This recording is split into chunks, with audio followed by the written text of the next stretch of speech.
Bakit nga ba wala kang viewers? Ako din Alam nyo kung bakit? Kasi gusto nila yung mga puro show off.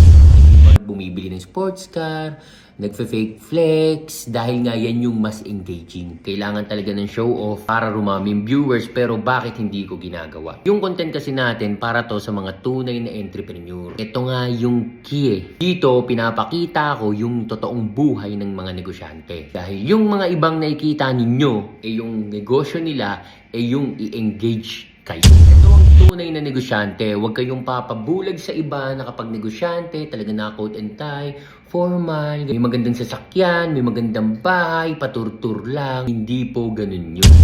Ito ang totoong realidad ng negosyante. Kahit gaano man kayaman o matagumpay ang negosyo niya, nagtitipid pa rin yan. Para kapag kayo nagsimula ng negosyo, alam nyo na normal yan. Baka nagtataka kayo na nakikita nyo negosyo. Po, ako nagninegosyo.